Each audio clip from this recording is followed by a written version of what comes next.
Hello everyone, and welcome to another night of NGS action. I am your host, Odd Thought, for tonight's matchup in Div D East between Brickhouse and Team Ionic.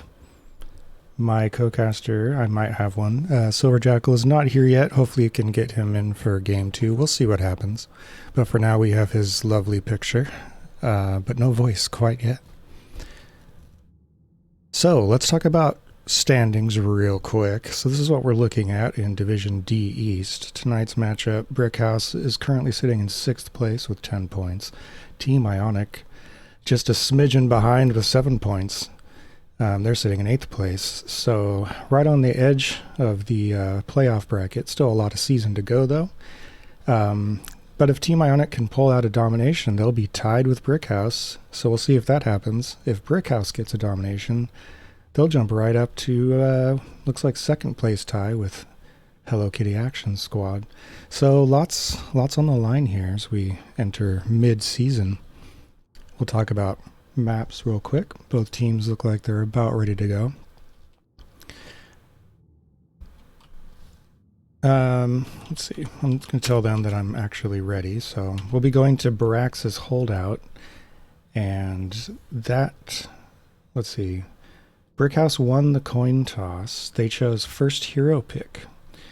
So Team Ionic banned Alterac and Towers of Doom. Brickhouse banned, let's see, Battlefield of Eternity and Tomb of the Spider Queen.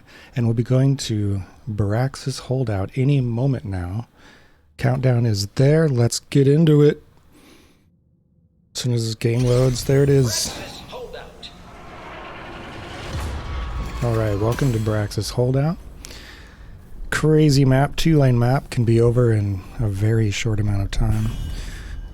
Early mistakes can really be punished.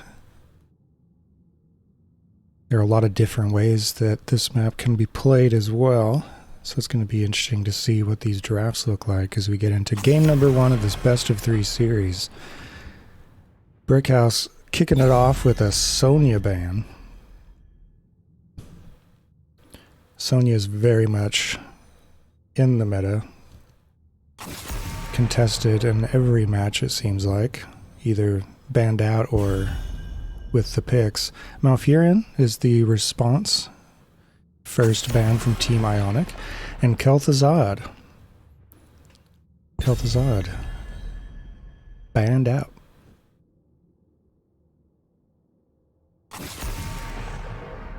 Falstad banned as well. Team Ionic getting rid of some of that global possibility. Alright, let's see which heroes are actually going to be playing in this first game. Kicking it off with a first pick and a win. Brickhouse expecting to need to save some heroes perhaps. Let's see what happens. Brightwing and Sylvanas. Sylvanas, strong pick on this map, can help the objective by shutting down buildings, of course. Merc Queen might come into play here. Brightwing with some nice single target blow up assist. Lots of control via polymorph. And a very good healer in her own right. The response from Brickhouse, Orphea and May. Orphea, high mobility, high damage, really good self-sustain for a mage.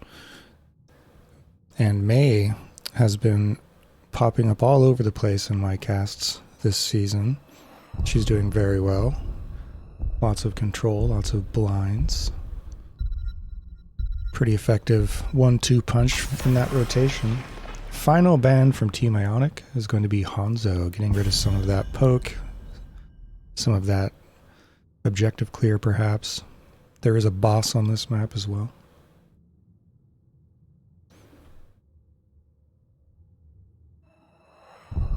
Hanzo can be quite good at dealing with those sorts of things, bosses and the like.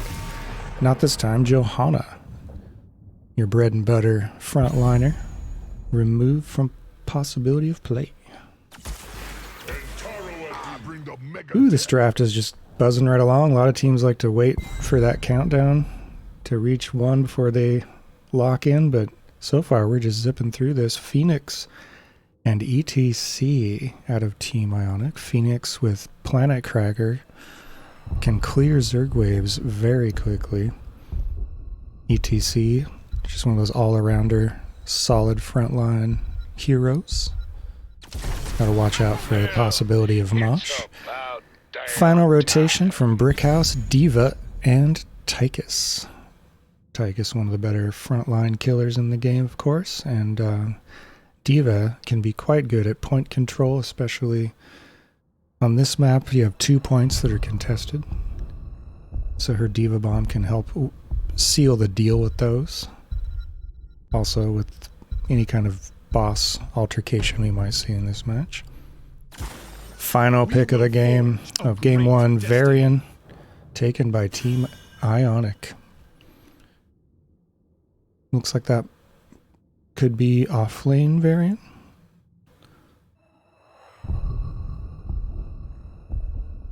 We shall see what we get from Stro and that Varian. Interesting last pick there.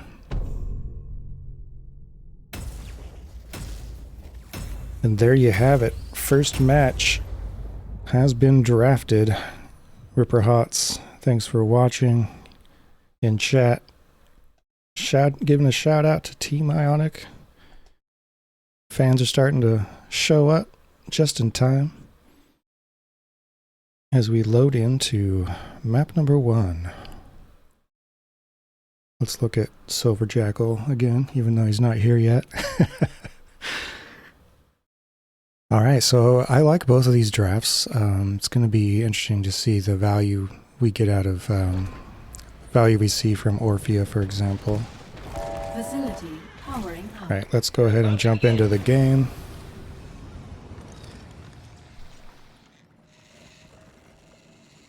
Pull up the talent choices for you guys.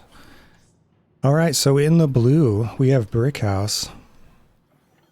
That's going to be Diva, played by Dizzy Wingman, Little Soul, played by May, Tychus, played by Shyborg, Zesty's going to be playing Anduin, and Tater's playing Orphea.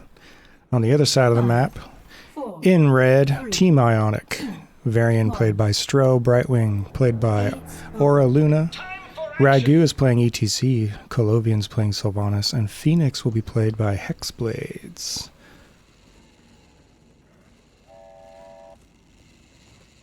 We have some interesting positioning right away from Tater, just hanging out, seeing if there's any possibility of a pick early on in the off lane. No can do though. So we're back to the 1-4 configuration that we all know and love on this map. UTC sliding in for that globe. Nice patience, hanging out in the vent until the globe was available. Gets rooted by Zesty. And chomped by Tater, taking some damage. Down to half health. Walking away. May taking about 25% of their health as well. Little Soul grabbing that globe.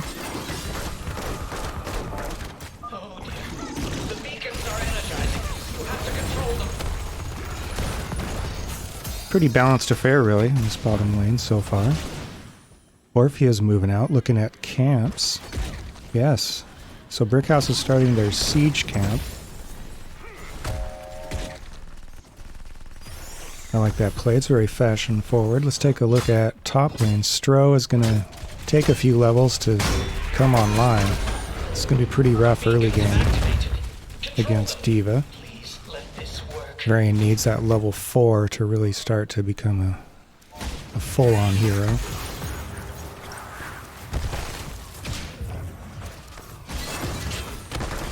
So it's 4v1 right now. The siege camp's going to be cleared pretty quickly.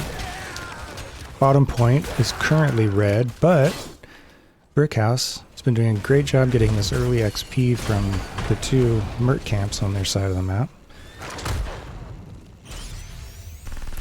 Bottom point has been turned blue, as well as top point. That's going to be percentage ticking upward. Progress being made by Brickhouse as they look for a camp invade. do a good job of stopping that bruiser camp take by Team Ionic, and there's going to be a rotation. Maybe a pick onto Stro. Let's see how this plays out. Little Soul sliding in. There's some Orphea damage. Brightwing comes in. Timely teleport by Aura Luna. Saving Stro's life, perhaps. Still no first blood in this first match of this set. 4 red health bars now in top lane. Brickhouse rotating back down to bot, capturing that point. So far it seems like they have the tempo in the early game, in part because of those early Merc camp captures, no doubt. Team Ionic, though, catching up in that regard, taking their siege camp. That's going to give Stro some help up there. Stro doing better now that both teams are at level 5. Let's see, that Twin Blades was taken. Twin Windblades variant.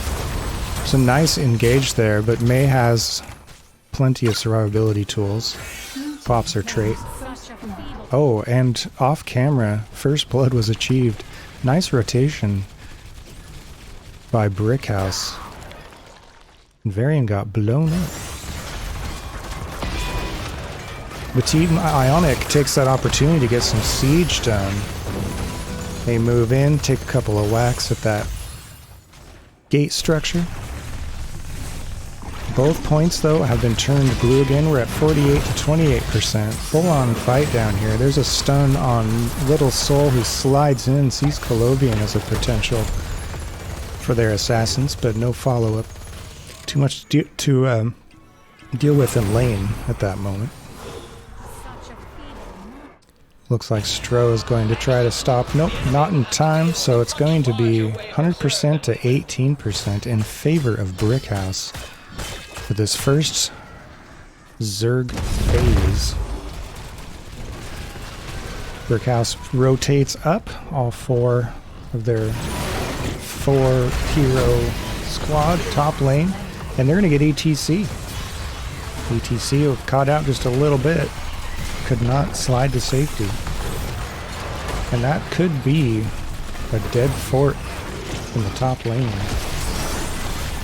3 members of Team Ionic defending valiantly.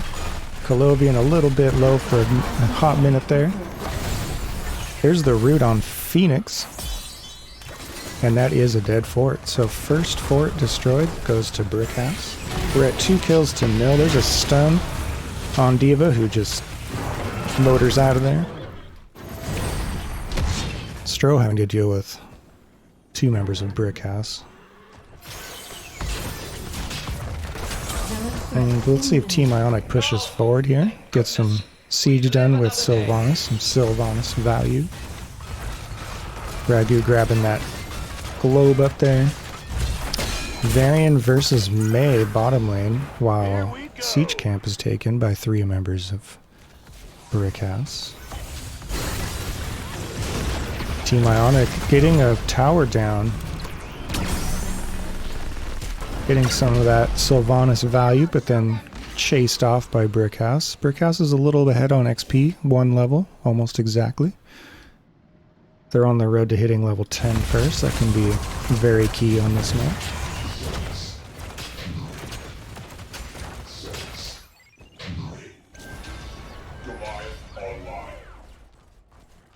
Good to see you, Bruce Juice 16. Thanks for tuning into this match. Division D East action. Mid-table teams going at it.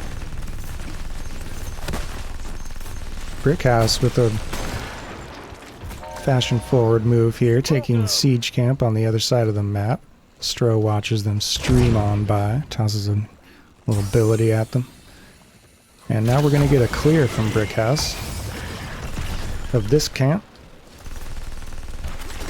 See what Team Ionic does. They're going to try to push forward here at all. They're sort of spread out. ETC's working on top lane.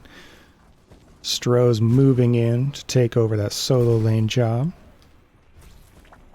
Sylvanas went back to refresh their resources.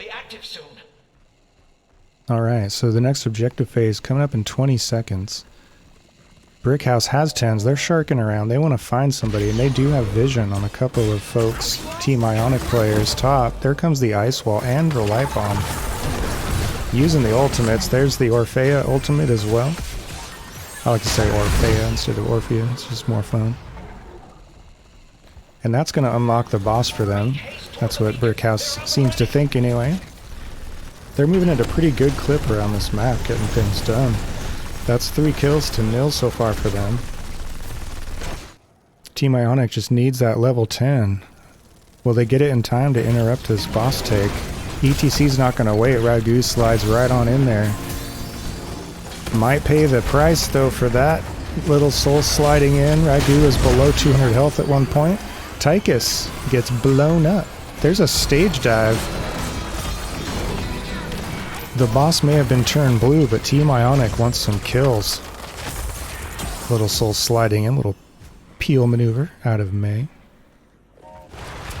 Objective is up. Stro is going to take top, turn it red temporarily. Team Ionic, who are clearing boss. Bottom point is red. 14% is what Team Ionic was managed to do for the objective. ETC sliding on in. Not wanting to give up bottom point for free. Light bomb coming out, hitting no one unfortunately. The Orphea ult missing as well. But Ragu is low and just gets autoed down. Tychus securing that kill. Fast and furious game so far. Stro pushing in, trying to even out that top lane situation. Ice Wall setting up the Wombo. Planet Cracker coming in. That's going to be 3 members of Team Ionic off the map, now 2. That was 2 kills in that team fight. ETC is back, riding out of base, rejoining Hexblades. Level 12 to level 11. This is still, in terms of levels, a good time for Team Ionic to look for something before Brickhouse can hit 13. Brickhouse taking their siege camp. A little more XP for them, a little more lane pressure. Both objective points counting up. They're almost at 40%, and there it is, 42 and counting. Team Ionic, though, taking bottom lane back. Looking at their siege camp, perhaps. And they're starting to play as 5, making that adjustment. They see that Diva is top. They have a 5v4 opportunity, but they do not have 13, so it's a bit risky. There's some poke from Sylvanas. The slide doesn't quite hit, but the poly lands. Little Soul sliding toward Aura Luna, who's in trouble. The nice blink away. There's another slide in. There's the light bomb. Will it catch anyone? No. Little Soul just throwing May's body around, and ETC having a tough time is blown up once again. Colovian sliding out of the danger zone. And that's going to be another objective, 100% for the team in blue, Brickhouse. And this time the Zerg will be pushing down bot lane, where the boss had done some work earlier. ETC dead for another couple of seconds. Varian working on top lane.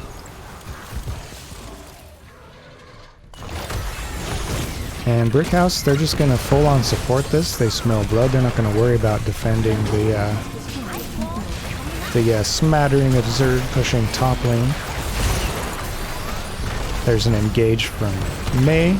ETC taking all kinds of damage, getting focused down. Looks like the keep will be saved, however. Here's a little move onto Stro. It's caught out, surrounded by blue life bars, and blown up. Here's a light bomb. Doesn't quite catch ETC. Aura Luna in trouble, though. Can't blink out. And we have a pause. Aura Luna seems to have disconnected. A little bit of a latency issue, leading to a DC and a Brightwing death. That's unfortunate. Oh, there's Silver. Get on in here. I'll drag you down. You can start chatting with me right away. Cool. So I have my co-caster. Yeah. Welcome to the live studio, Silver. You are muted right now, of your own accord. Yeah, I was just looking at your stream. I thought this was at 5:30. Nope. What happened? It's all good. We're still in game 1. At 5:30. Nah, it's a 5. My bad. My bad. Doesn't matter. We're in a pause right now, so I'm going to go to our caster screen. So, I don't know how much of this first match you've caught. Any thoughts so far? A few minutes I caught.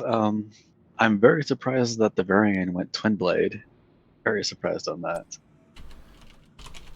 Otherwise, it seems like Brickhouse is just got their foot on the gas. And Planet Cracker usually is pretty good on this map because you clean out that Zergwag pretty fast if you angle right. Yes, indeed. I did mention that earlier. I was made ref for this game, so I had to unpause it. Didn't realize that.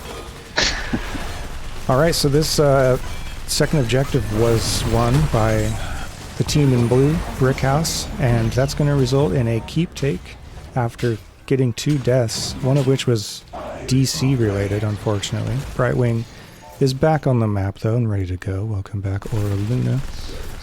As is Sylvanas. So we have 5v5 once again. Uh-oh. We have a little bit of an altercation around the siege camp area. I am watching the game on your stream, so I'm a little behind. Oh yeah, that's right. You're not in the lobby. Yep. So I do see the keep going down now. Well, we'll have you on for a second game, so it's gonna be great. Might have a 3-game set too. You never know. Boss is being taken right now by Team Ionic, even though they are down 16-14. This is a gutsy move, the kind of thing you need to do to get back in a game like this. Braxis, such a small map, such a short map too, in terms of how quickly it can be over. So I like that. It was a risk. It worked out for them. Maybe that's just what they need to start turning this game around. They are still down 16-14, as I said. 10 kills to 2 in favor of Brickhouse as well. Well, when you're down this hard, you usually need to make a big play to get back in. So I don't think it's a bad call to take the boss, and I'm assuming they get it from what They do, yes. Yep. So it gives them a little bit of map tempo. Not too much damage done on that fort, just a tickle. Boss is down. They almost captured bottom point. They have to be really careful here, though. Still only level 14, about to hit 15. Brickhouse at 16, so Brickhouse still has a pretty sizable advantage. Here comes the stage dive, though. ETC, Devil May Care, jumps in, slides out. Still have a lot of ultimates available. Light Bomb, for example, has... Oh, there it is, and it catches ETC this time. Colovian repositioning, getting into a safer spot. Stro, though, in trouble. Diva's bunny hopping on him. Look out. Below 500 health. Stro survives, trying to capture bot. Turn it red. Probably pay for his life there, I would think. Indeed. With 4 members of Brickhouse there. The self-protect could only do so much. Aura Luna below 50% health, looking for blink targets to reposition herself. Brickhouse wants that healer dead. And that's going to be 100-0 once again for Brickhouse. That's 3 objectives in a row. Game's not over yet, though. Team Ionic is down variant for their 10 seconds. Zergwave's pushing top lane onto the keep structure. There's the Planet Cracker, doing a sizable amount of work on the Zergwave. What's that? Take your word for it. You'll see in about 30 seconds. There's a 30-second delay on these NGS casts. Alright, this keep, Zerg are on top of it. Keeps down about 50% health. Ragoop seeing a Diva possibility, not quite able to secure that though. Ice Wall coming out, doing tons of work. Light Bomb as well. That's going to be 2 deaths and maybe 3. Yes, Ragu goes down. That's 3 deaths now for Team Ionic. Brickhouse did lose Diva Mech, but otherwise there are only 2 defenders left for Team Ionic as Brickhouse moves onto the core. Dizzy Wingman and Little Soul taking a lot of damage though. Tater's at 50% health as well, but the Zerd are still up. They're hitting the core. It's down to 50%. It looks like game 1 is in the books. It's going to go to Brickhouse. GG. GG. That was a good crushing jaws on the Orphea with the light bomb and everything. That was a good combo on their side. Yeah, Brickhouse had some decent combo play throughout, even though not all of the light bombs connected. The ice walls were really great. Orphea putting out her damage the appropriate times, and all of that resulted in a 14-2 Butcher's Bill in favor of Brickhouse. 16-minute, 47-second Braxis game. Not an unusual time for that map, really. Yeah. I don't know. I would have liked to see the variant can still go Shattering Throw at 13. I don't think in my personal opinion, the Twin Blades was the right call here. C-Smash could have added a lot of damage for them. You'd rather see C-Smash in the solo lane? Yes. Just generally? Yeah, it's an interesting approach. Didn't quite work out for them this time. Just looking at the talents real quick. Varian did manage the only kill in the game though, so a little bit of kills. Yeah, but only 1 is showing on the stat screen. That's because it most likely was because of Diva Mech. Yeah, it was probably killed from the Diva Mechs or even possibly from the minion waves. Right. Alright, so I'm going to pull up the map screen and update it. Let's do that little bit of bookkeeping. Game 1 won by Brickhouse, Team in Blue. So, do you think they're going to be banning the Diva May? From what you're telling me, the ice walls are pretty dramatic, and it seems like Diva was pretty disruptive for them. I would not be surprised if May isn't heavily banned by most teams in most games moving forward. She gets a lot. She gets a lot done in these games that I've been casting so far, just across the board, and certainly did in that game as well. Yeah, she's very disruptive. She has good zone control, and her survivability is just outrageous. Indeed. You can join on me. The lobby's up. We're going to Volskaya. So let me add that to our match screen. For game number 2. And I'm not sure who picked the map quite yet.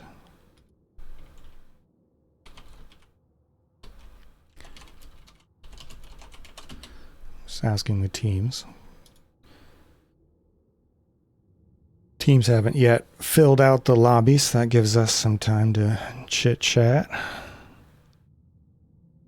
So it looks like Team 1 has first pick, so I'm guessing Team 2, whoever they are, has map pick. Team Can't quite Ionic. catch the names. Ionic. Yep. Team in red. And Brickhouse. So you did your homework beforehand? I'm just looking at the link they sent in the NGS chat. So. Right. You're the research wing of our cast tonight, so pressure's on. I'm just kidding. Do not get your hopes up, since I did zero research. I'm just glad you're able to join me. I know that the start time was a bit on the early side, so welcome aboard. I got it mixed up. I thought it was 5:30 Pacific.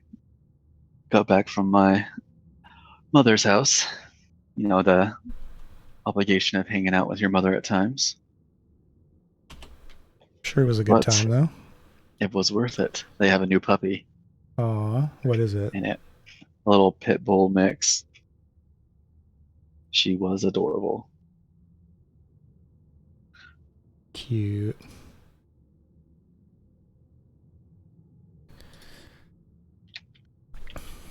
All right. Looks like we're mostly waiting on Team Ionic to join the lobby. Still a few empty slots showing there. So just to look at the standings one more time. I know that I talked about that before you arrived, Silver. So Brickhouse is currently in 6th place with 10 points in Division D East. Team Ionic is in 8th place with 7 points. So if Brickhouse can secure one more map win, they'll have the domination. That will tie them up with the 2nd place team with 13 points. So that's their goal tonight. No doubt. Team Ionic, however, if they can win the next 2 maps, that will bump them up to 7th, so they can still climb one more spot up the standings if they do well in the next 2 maps. So we shall see. All right, that sounds pretty interesting. Everyone loves a game 3, right? Except for the players who are playing, unless you're behind, I suppose. Yeah, from this point, I doubt Brickhouse would be too excited by having to go to game 3. But, yeah.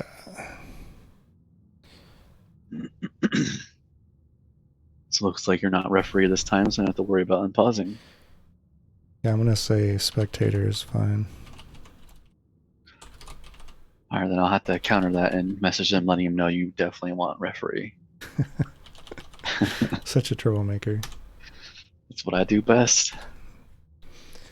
Okay, all members of Team Ionic are in lobby, so we should be going into draft here pretty quickly. What kinds of heroes are you generally expecting to see on Volskaya Foundry? What do you usually see? Well, I haven't seen it much lately, but Sylvanas and Gazelle used to be high priority just because they have the Empower the Turret.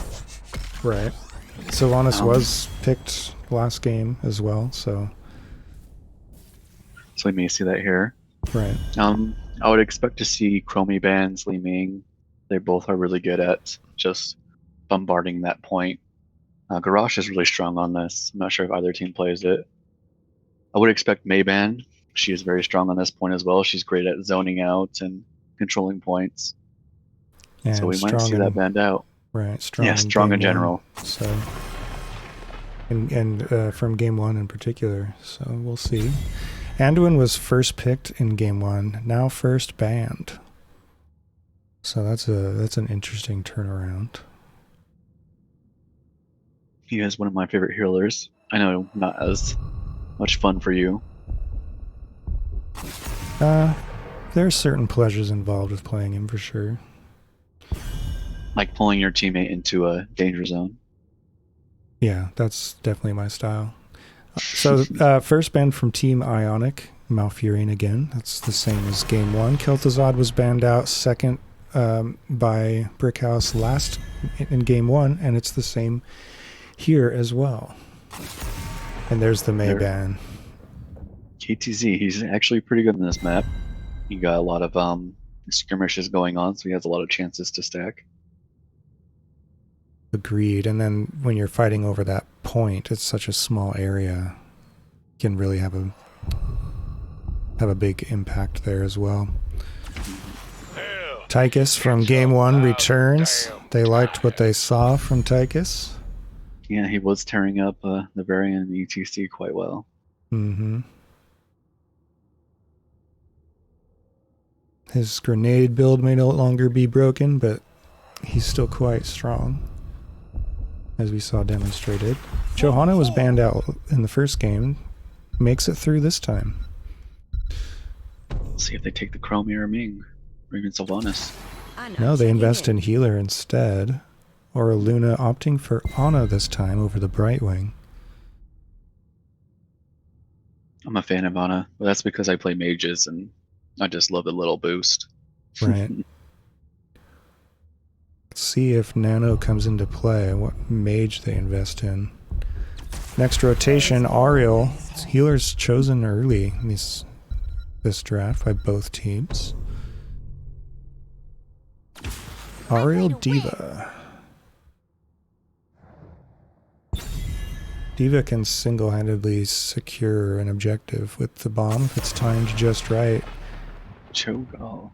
That's actually not too bad of a ban. They could have played him here. Yep. With what Brickhouse was showing.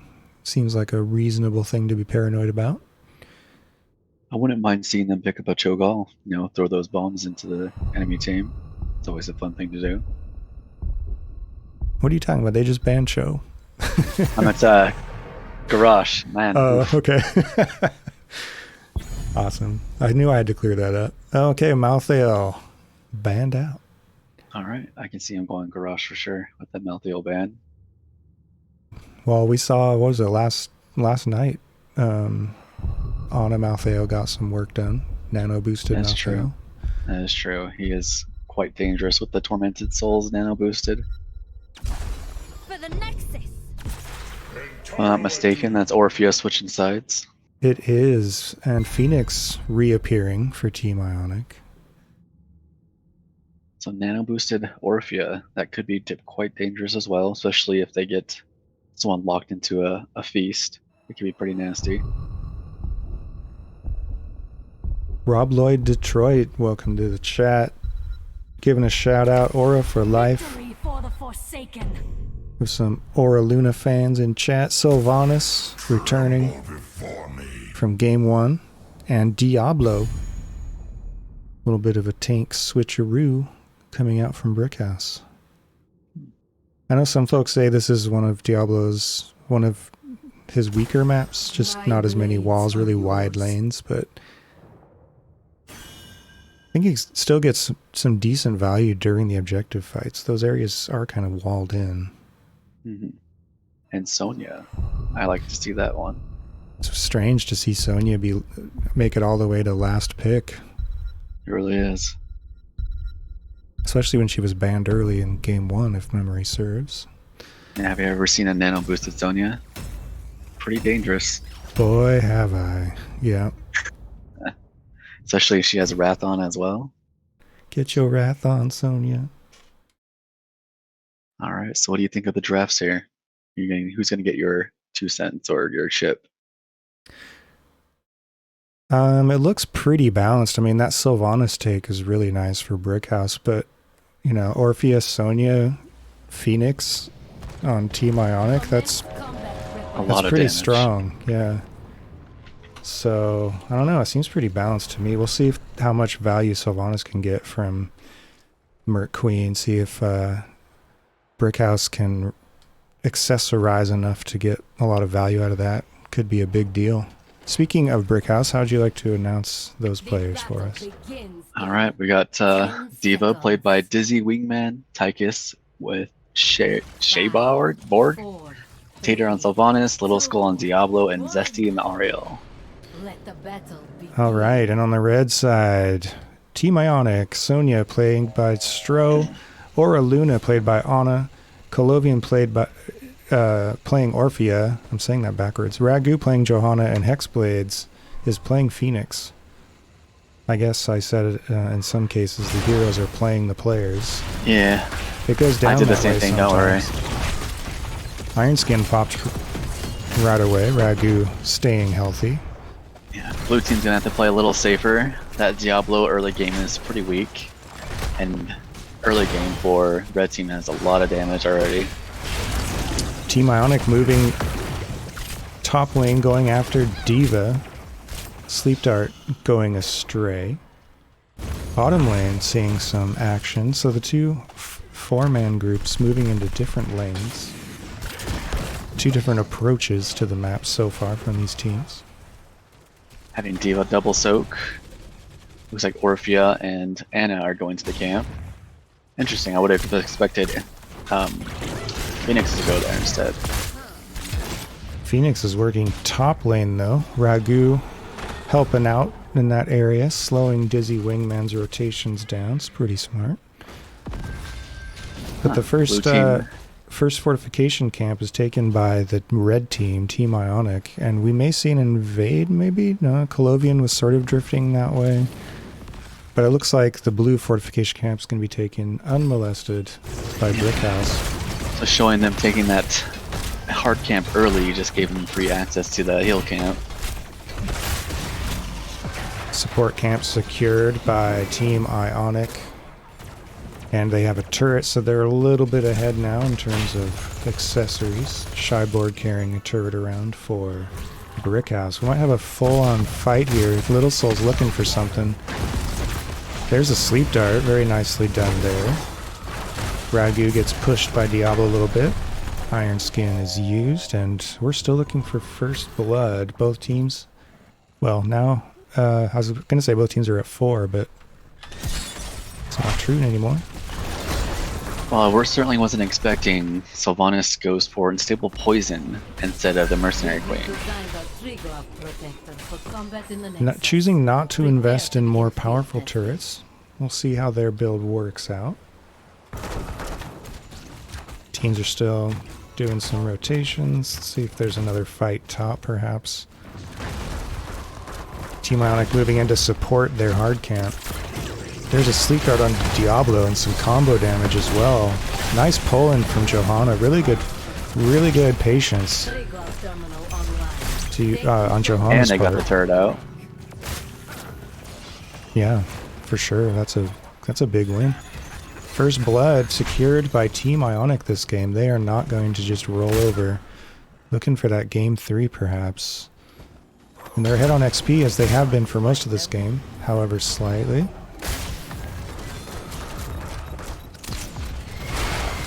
Team Ionic still have the healing item and 1 turret.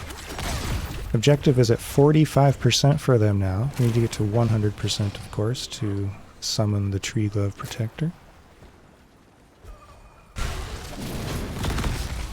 What are you seeing from the level 7s? Anything cool jumping out at you? Sylvanas, not Sylvanas, but Sonya. I'm not really sure what ult she's going. Usually you have a pretty good idea on what talent she's taking, but hers are a little spread out here. Some unpredictability out of the build. And I do like to see the Ana going grenade build. You don't see that nearly as often. Looking for more AoE heals. Could be very smart, especially the way these objectives work. Diablo is at 75% health. Going to get poked a little bit more, perhaps, as we get into the full fight here. The healing camp is... healing items dropped. Diva Bomb doesn't really hit very many people. Does chase folks off the point for a little bit, though. And Brickhouse... I want to give my props there to Ariel. She kept her team very healthy. Nice play by Zesty. Little Soul with the stun on Colovian.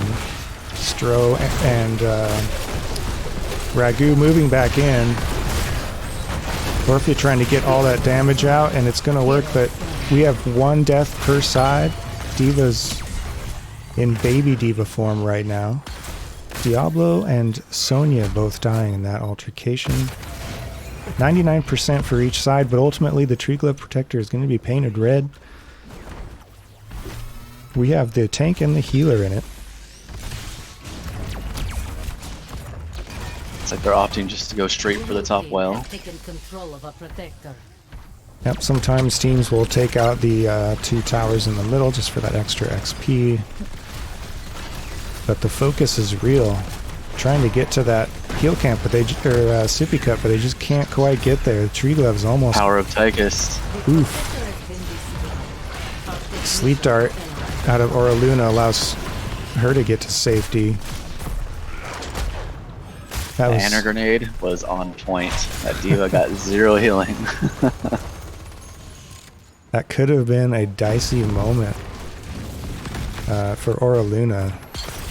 Well done to get out of there. Low mobility hero, so you really have to be timely with your cooldowns sometimes to save your own skin. So we're still at 2 kills to 1 in favor of Team Ionic, however, slightly. Not much bloodshed so far.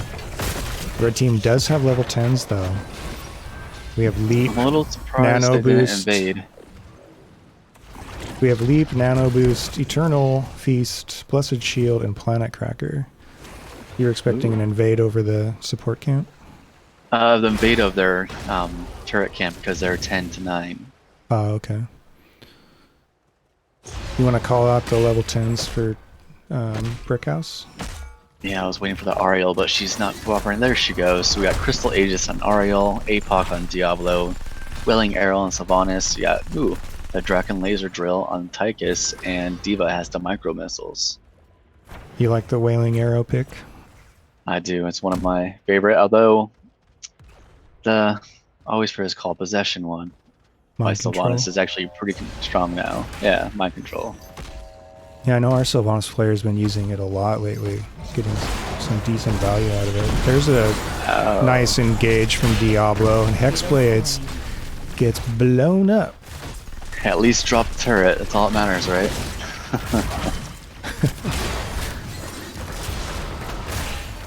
You don't want to give extra turrets away to the team that has the Sylvanas, even though they didn't take Merqueen, so scratch that. Nonetheless, yeah, definitely don't want to give those items away. That's going to help Brickhouse catch up in the XP a little bit. They've been behind the entire game. Still don't have 12 since this fight continues. There's the Sleep Dart onto Little Soul. Throws themselves at Colovian. Back and forth. Tussle.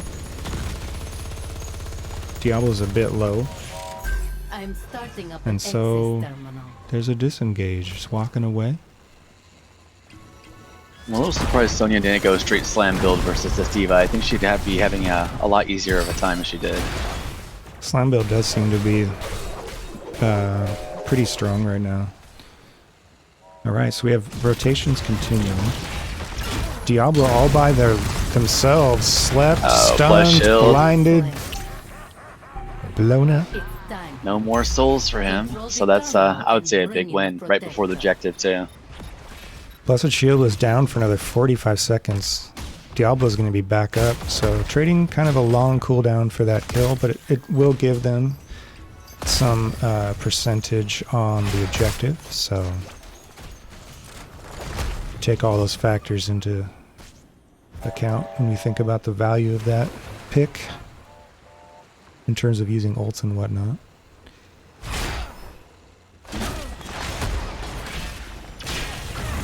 He's a squishy Diablo.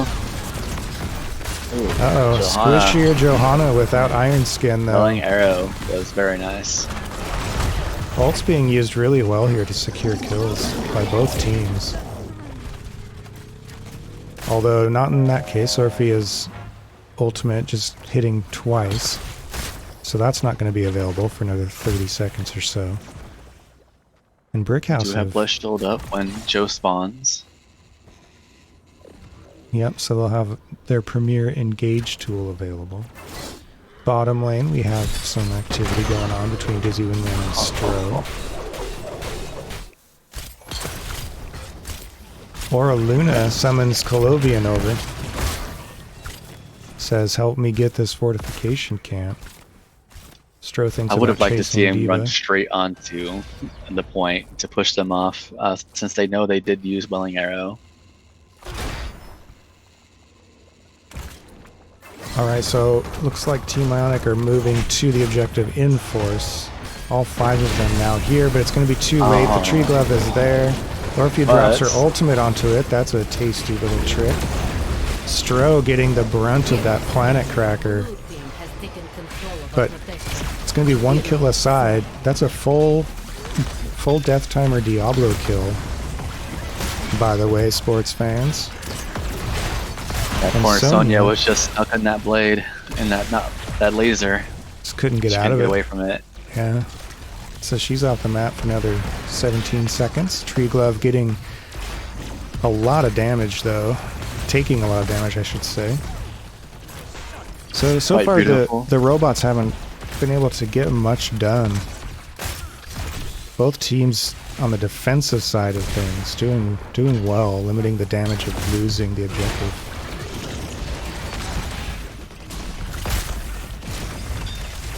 See what happens when Sylvanas and Tychus pop out. If this team fighting will continue. Blessed Shield is up.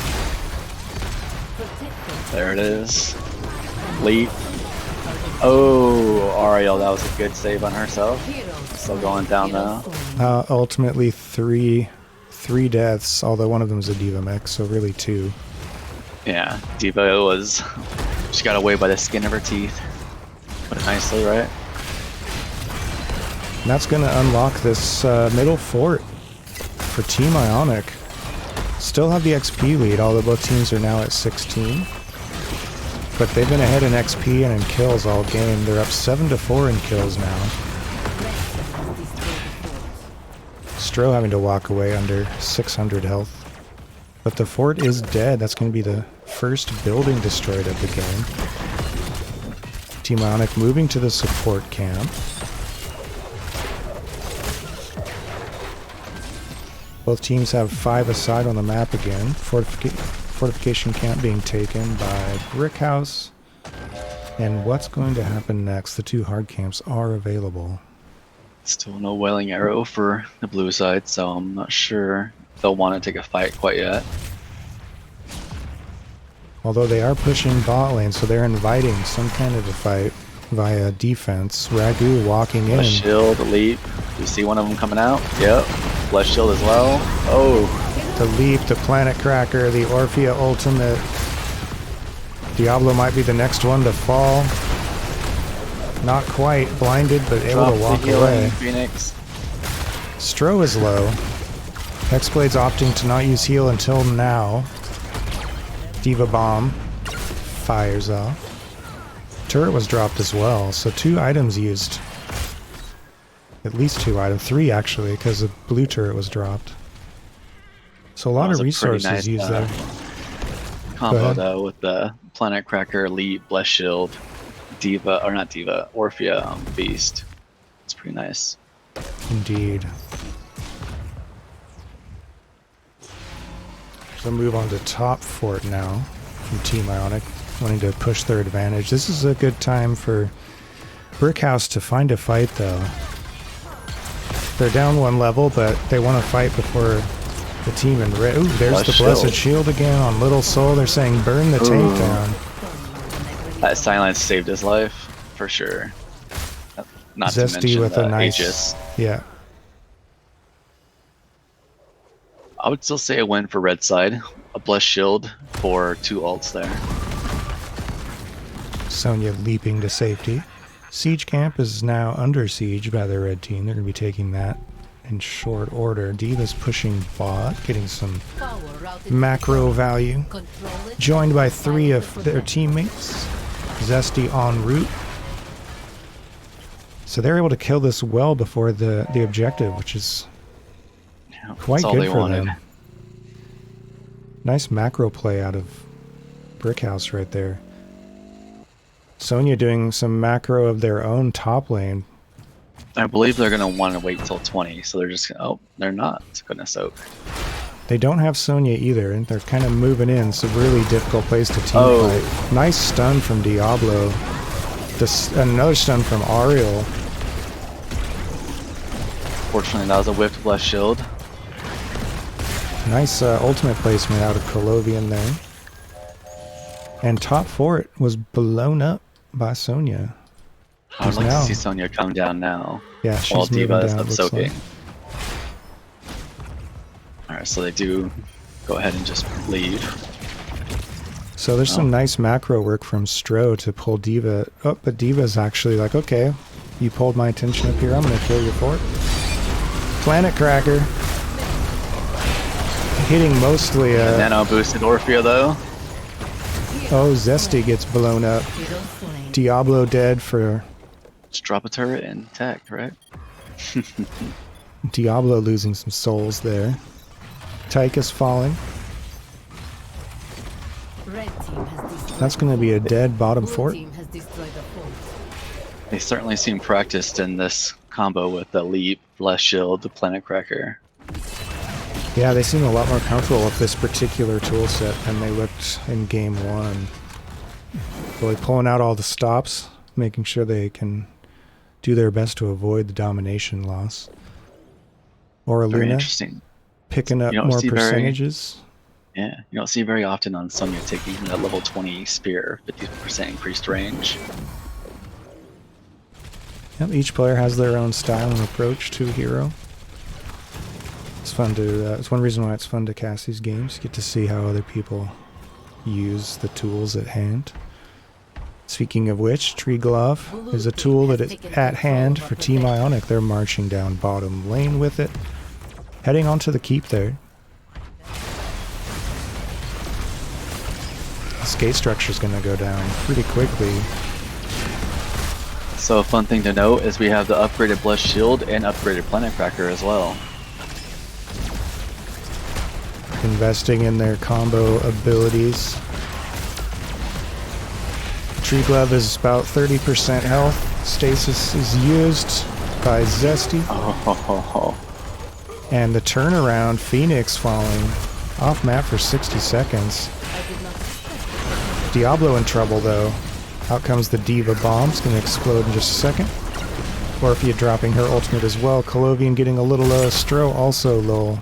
Now the red team, Team Ionic, just trying to get out of here. It's going to be tough against a Diva. Dead Ana. Orphea blown up. That was a very nice combo by Diablo. He double apoc'd the poor Phoenix. Didn't have a chance. And now, Brickhouse killing the fort bottom lane, evening that lane out. And that's all she wrote for that objective. Only 2 members of Team Ionic on the map now. Stro trying to get this camp out before it can be invaded. And it looks like middle fort's going to get burned down pretty quickly. Blue team has destroyed the fort. Brickhouse playing as 5 at the moment, concentrating their strength, moving around the map as 1.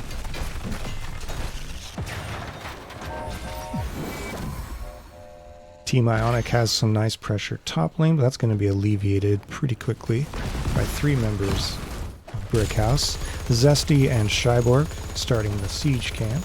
But we have a bit of an invade cheeky maneuver out of Team Ionic. They're going to go ahead and take the fortification camp. Thank you very much, they say as they walk away. Free turn. They do seem pretty practiced at making calls like that. The cheeky boss call last game, now these camp steals. Little souls at half health. There's the Aegis. Does have the heal item. Drops it right there. Laser getting some value against Sonya. So you had to leap away.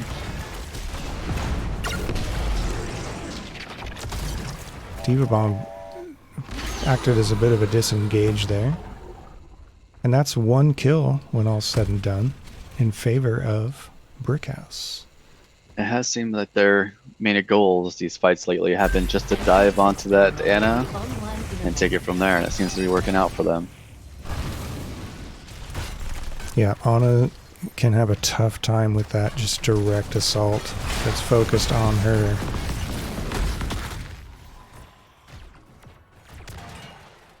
Direct assault now at the middle keep wall. More of a tickle, really. Just an expeditionary force. Terminal activated. Take control of it. Objective is up, so Brickhouse backed off to secure that and get it started. Ana's back on the map, so we're 5 aside. We're in the 21st minute here with both teams at level 22, so it's anybody's game. At this point, if there's a team fight that is dramatically won by one of these teams, could probably just go finish it, yeah? They're showing very split, although, yep, here they come. Yep, Team Ionic moving in force. Taking the point back. There's a sleep dart onto Little Soul. And here we go, folks. There's the Orphea Ultimate Planet Cracker comes out. The stun from Diablo. Nice move by Dizzy Wingman to move in. Orphea gets killed from that. Unfortunately, the Sonya had to use her leap to get out of the fight, of the damage. I think that contributed a lot to their. It seems like that's a very significant part of their CC chain. So it's unfortunate they weren't able to use that. Especially when they're... Yeah, for sure. Dizzy Wingman taking the fortification camp along with Tater. And the siege camp was taken by Team Ionic for additional pressure top lane, putting a little bit of a timer on this objective. Oh wait, it's game, over. this They could just be got the a definite GG. Blue team has taken Oh control sure, of the 22nd vector. minute protector. Mm-hmm. Especially Hit like a truck. only 4 defenders are available for Team Ionic.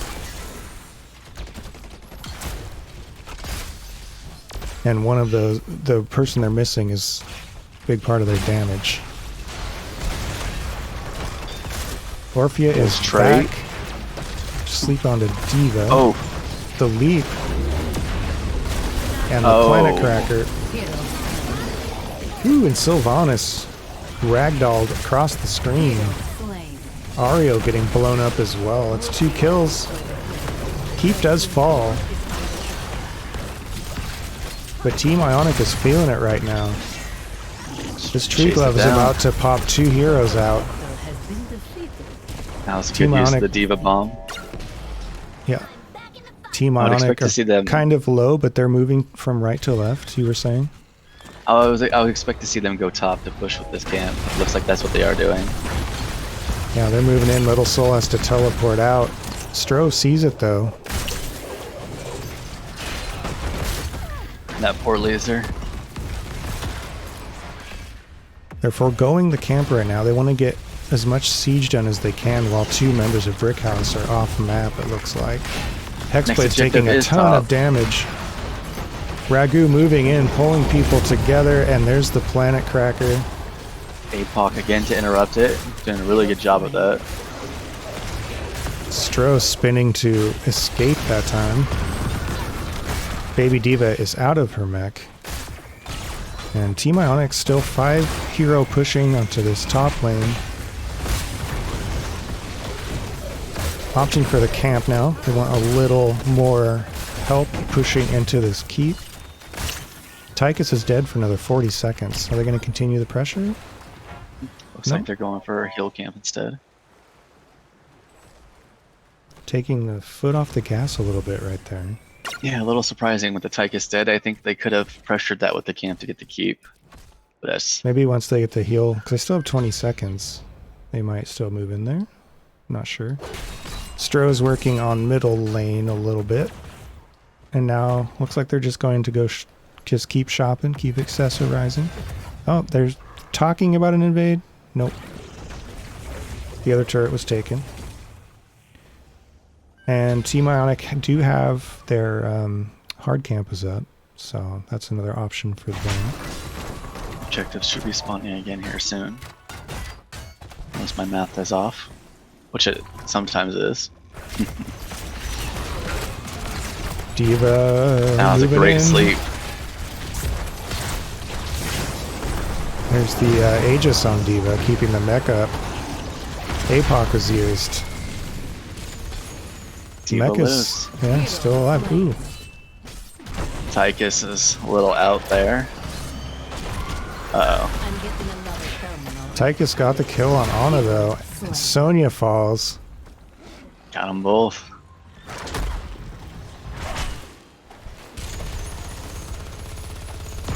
Some Level nice 20 drill is no joke on that range.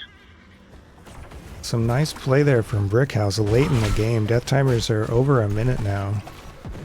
Now let's see what the team in blue can do. Seeing the siege into the wall structure here. Secure it. We do have plus shield in 5 seconds, so you gotta be careful.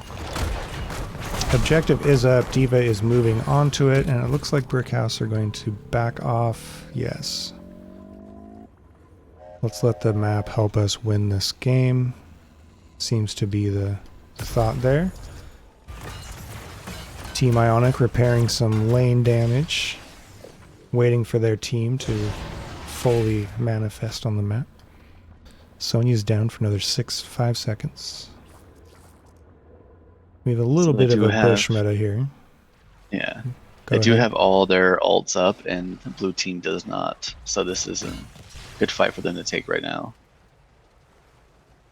And they seem to As know if it, they, although not aware perhaps of where Diablo is.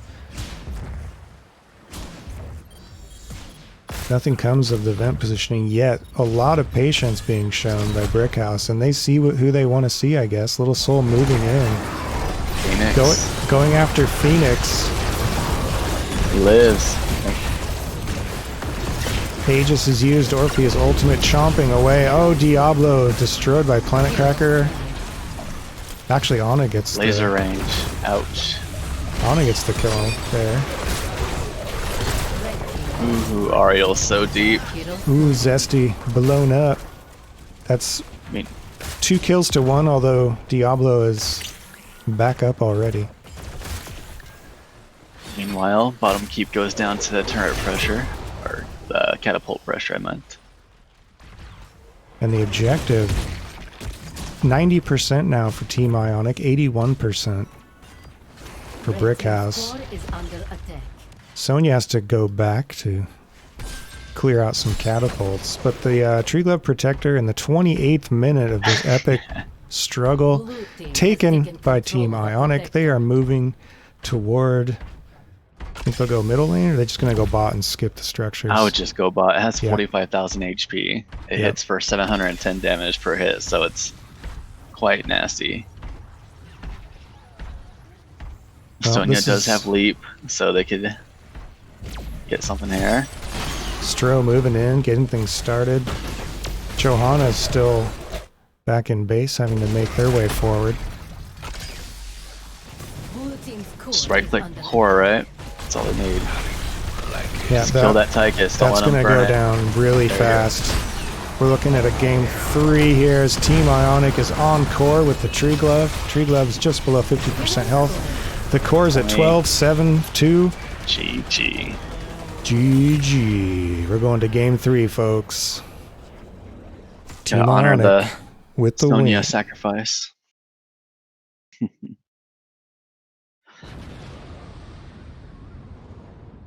GG. That was one of the longer games I've seen in a while. For sure, and I think this might be the first game 3 I've cast in a while as well. It's because I was late, right? Just had to happen. Could be. 6th place Don't worry, I'll against get 8th the- place. Nice close match. It's what we want to see. This is what NGS is all about when it's working the way it should. And I'll get better at not interrupting you and talking over you at times. Yeah, we have a lot of overlap today. You'll hear me kind of wind down, and then you can jump in at that point. That's what I'm trying to do my best, anyway. but no promises. All right, fair enough. Looking at the talents, though, I know you pointed out some interesting talent picks earlier. Looks like Sonya's build, for example, worked out for them. Must match their particular playstyle pretty well. And then the grenade build out of Ana. I know you brought that up earlier. Yeah, that's I was also very surprised that they didn't go the Mercenary Queen for Sylvanas at 7 or 4. Right, I was just about to postulate how that might have affected the outcome. We'll never know, but the additional strength of those turrets can really make a big difference. Mhm. Tychus, though, played by Shyborg, 6 kills, only 2 deaths, 122k hero damage. Not bad at Orphea all. on the other side, Colovian, 145k hero damage, 5 kills, 2 deaths. Assassin's putting in the work. We have 28k XP from Stro and 26k from Dizzy Wingman, so pretty even there. 29-minute game, 16 kills to 13. Team Ionic back in this. Where are we going next? Look at the map selection screen. Oh. There you go, choking on some water I tried to drink. But as I was gonna say, level 20 Planet Cracker. You don't see that very often, but they did tweak it, and it's actually pretty good now.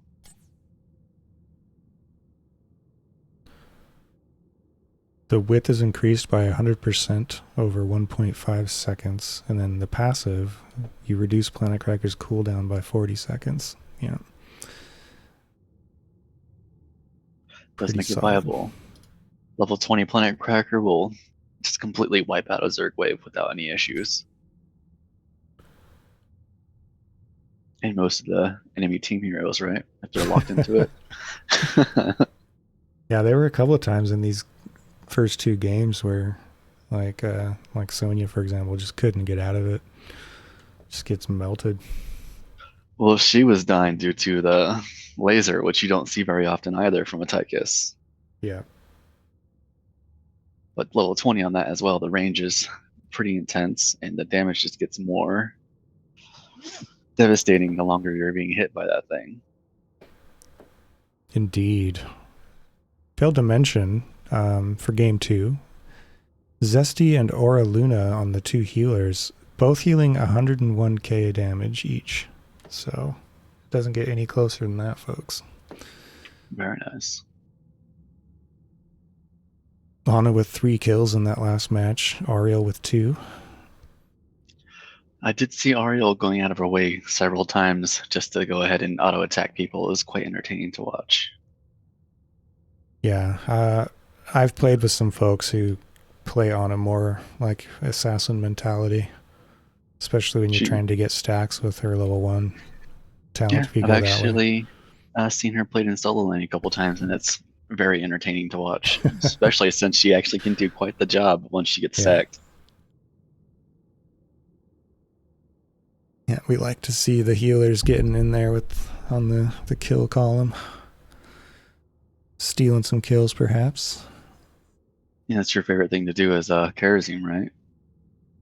Yeah, you just swoop in at the last second. It's a well-timed punch. All right, it looks like we're going to Dragonshire next.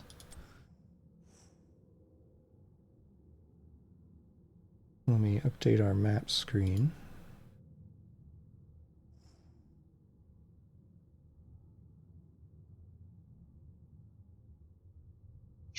Zesty saying, "Stop hurting me, please." That's a valid request. They were picking on him quite a bit. Okay, so it looks like Team Ionic chose this map. Brickhouse opting for first hero. Let's get that going here. All 3 maps picked by Team Ionic tonight.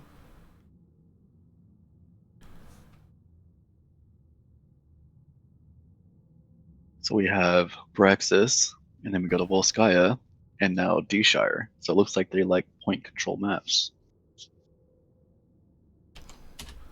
All of them are a little different, but pretty similar in holding those points. That says to me many things, but one thing in particular, that they trust their offlaner quite a bit. If you don't feel seems that way. Yeah, if you don't feel if you don't have a lot of trust in your offlane, you're probably going to shy away from maps where, you know, they need to win that lane more than usual because there's an actual objective tied to it. All right, looks like everyone's... Yeah. Everyone's ready. Just need the game to switch over to the actual draft screen, I guess. There's the countdown. And now we just wait 20 seconds and it'll start, right? Mm-hmm. All right, here we go. It's a game 3, folks. Division D East. Brickhouse versus Team Ionic. 6th place versus 8th place. Very close in the standings. Splitting the points so far. Do you think the momentum is on one team's side after that long game? I wouldn't say one way or the other. There was a few times when the momentum shifted in the game. I would say they both looked pretty good overall. Yeah, Team Ionic had the run of the game for a lot of it, but then Brickhouse really showing fortitude, getting back in there. Mhm. So, I would like them to see the ban mhm. that May again because it seemed to help them a lot. Yeah, for sure. We do see the Kel'Thuzad band again and the Malfurion band again.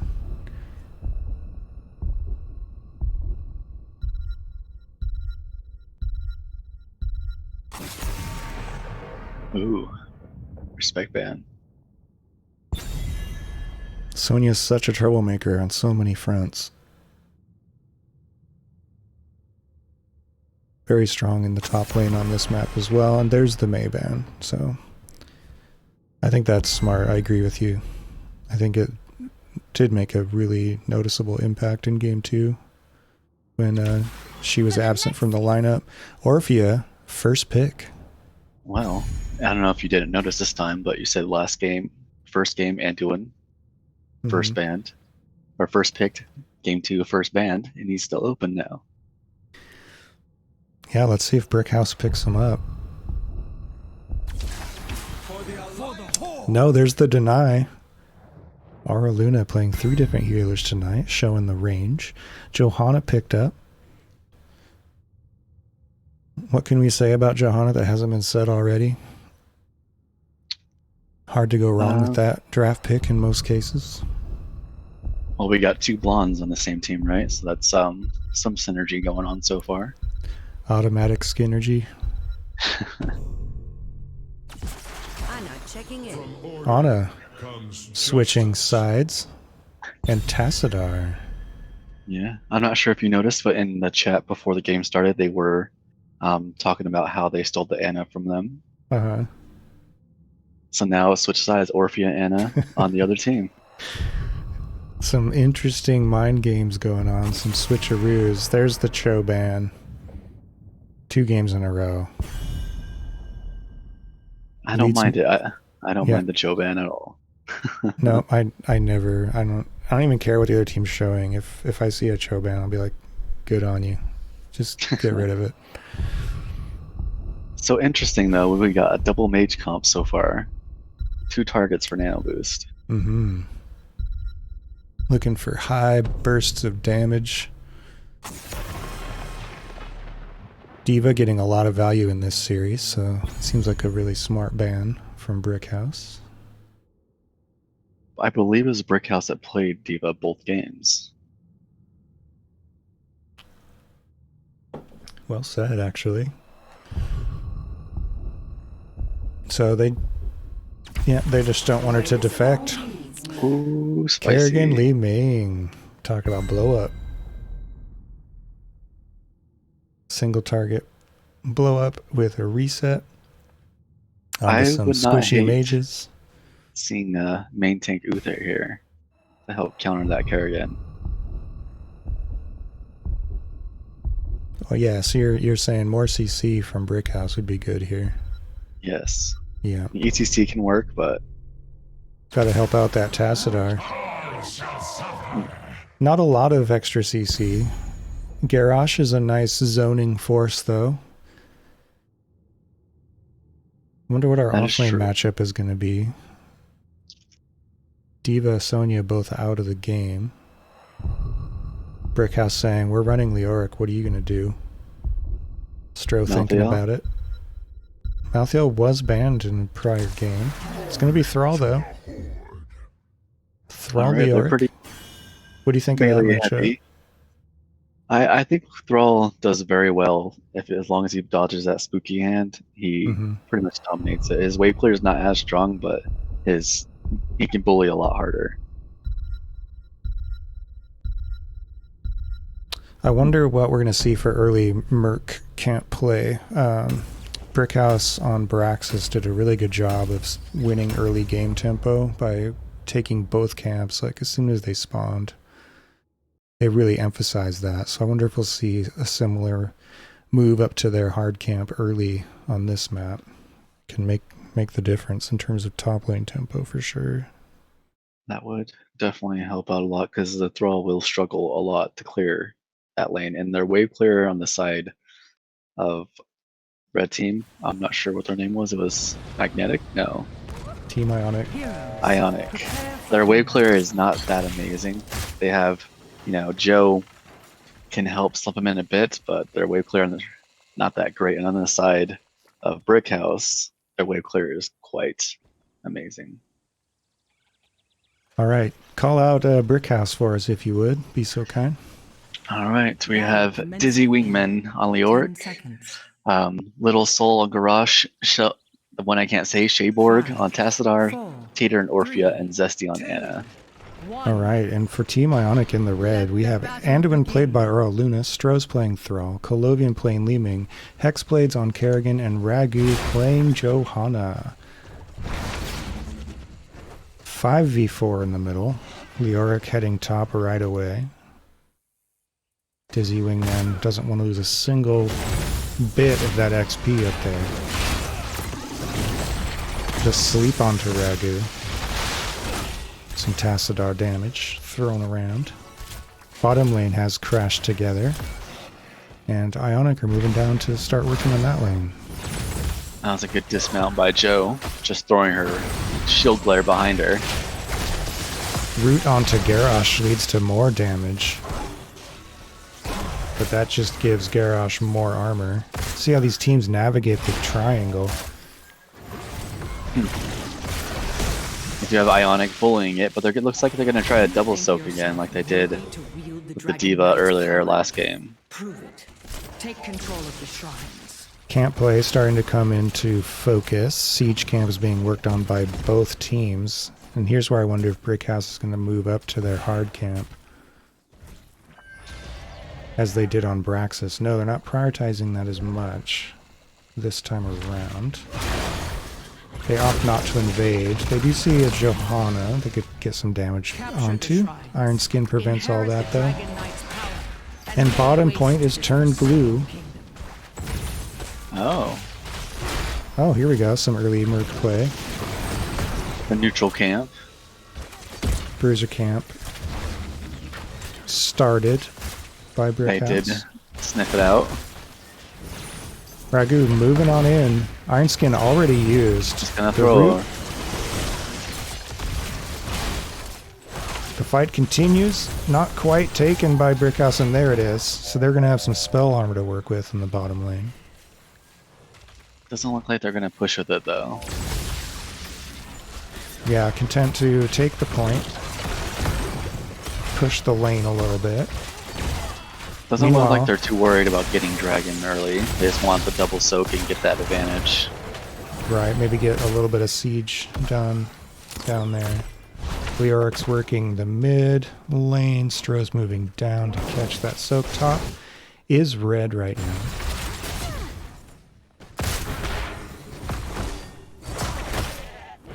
Camp is cleared bot.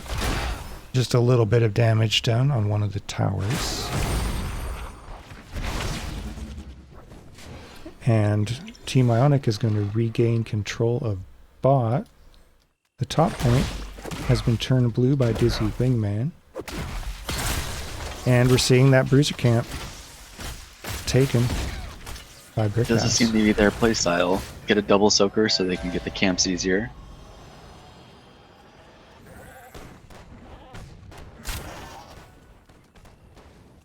Zesty and Dizzy Wingman picking up the XP in middle lane. Thrall's going to retake top before the camp gets to midway through. Oh that no! lane. Uh-oh, Sorry, bottom top lane. garage. Yeah, Little Soul really low. Survives though.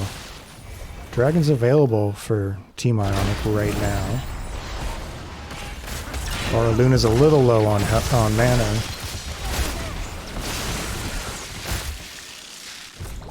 And Brickhouse is able to turn the bottom shrine blue once again. Top shrine is still red. Dizzy Wingman moving in on Stroh there. And we have a pause. Interesting. So yeah, it looks like definitely their playstyle is to get that double soak. It makes it easier for them to get those camps. Mm-hmm. I did, not sure if you missed it, but at Garrosh, it was almost killed by his own Tastar, walled him into the point, and he got so low. Yeah, I caught the end of it. Didn't see the Tassadar wall though. Yeah, it gets to hide his shame. I know that shame. I've done that a few times, walling in my own allies. So it looks like we had some heavy lag leading to this pause. And we have the countdown. We should be back into the game. Yes. Alright, so looking at middle lane, Brickhouse is hanging out in the Bermuda Triangle.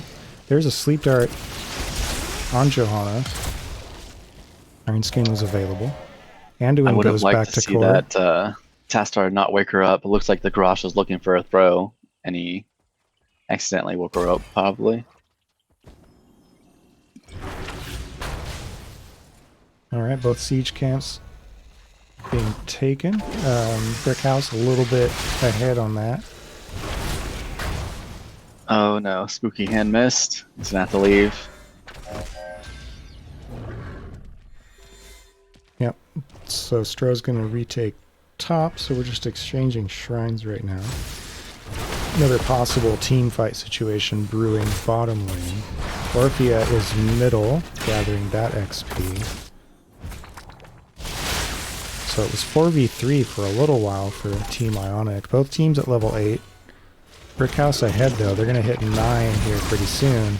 We're still looking for a first blood. 0-0 on kills. Oh. Thrall's gonna sneak the dragon. Let's see if he gets it. Nope. Stroh is Barely. channeling. Brickhouse, yeah, they're able to recapture bot just in time. Little Soul taking some damage. Nice pullback in from Kerrigan. Bro. Red team draws first blood. The throw on Stroh, is it going to result? No, the healing coming through. Under 70 health. Thrall survives. That's going to be another opportunity for Team Ionic to take the dragon, but Leoric is top, so Dizzy Wingman stops that.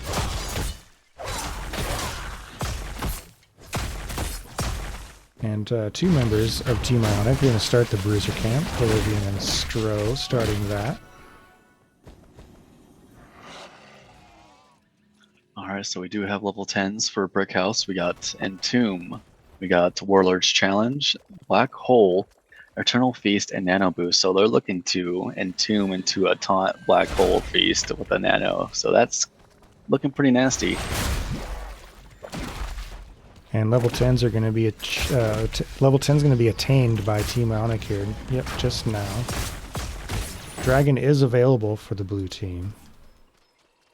Ultimates being chosen. We have the likes of Light Bomb. We have Sundering from Thrall. Flesh Shield whiffs. Altercation over the bottom Bruise camp. Little Soul low. But it's going to be Li Ming who dies first. Slain. She was thrown over the wall. And Anduin falls. Kerrigan does as well.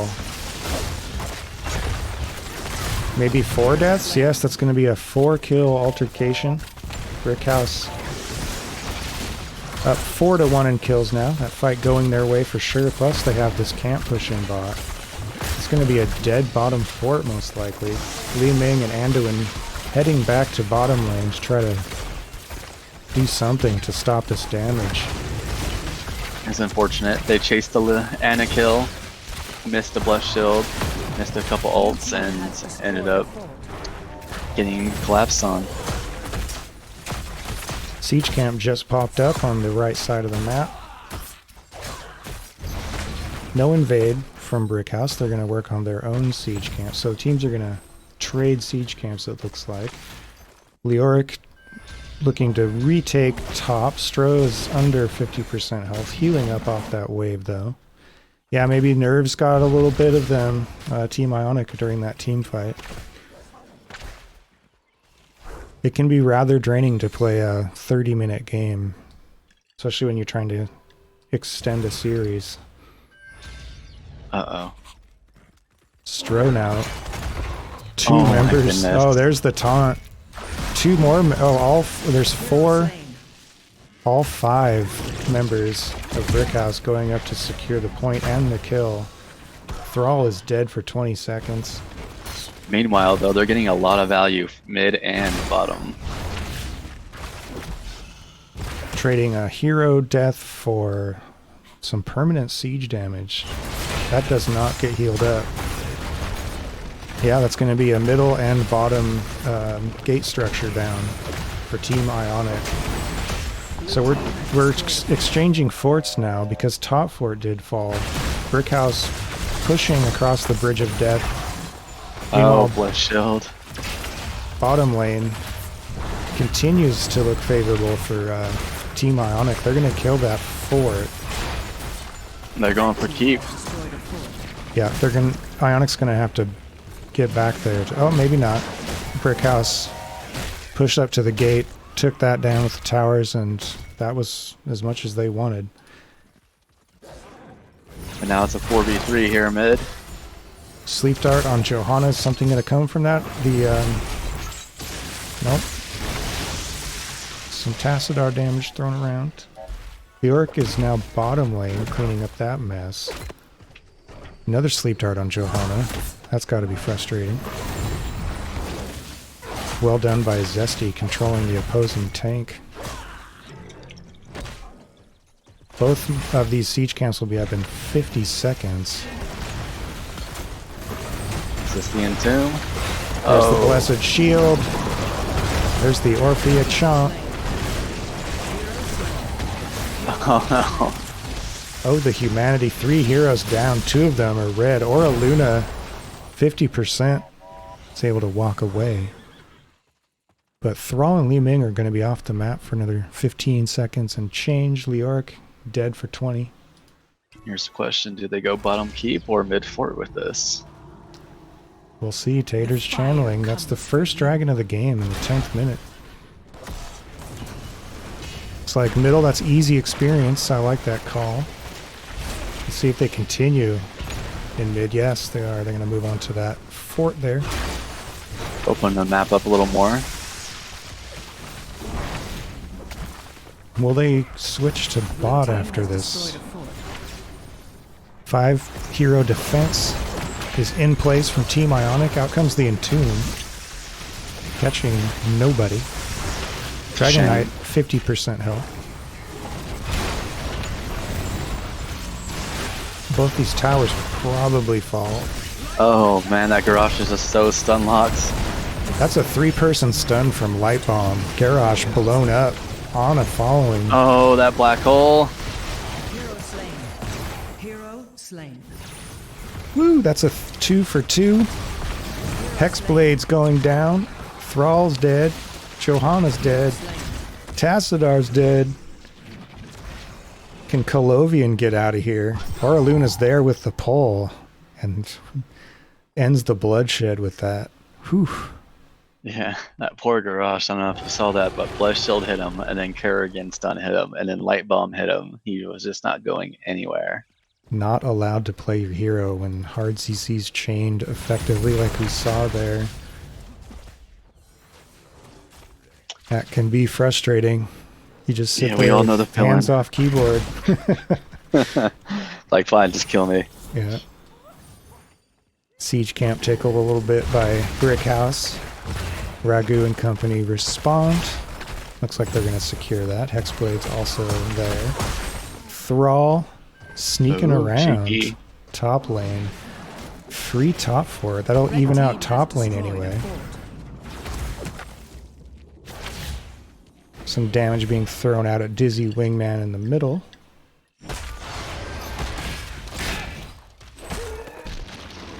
Both teams are 5 aside. The bottom camp was taken by Brickhouse. Some additional pressure bot lane for them. And both bruiser camps being taken by each team.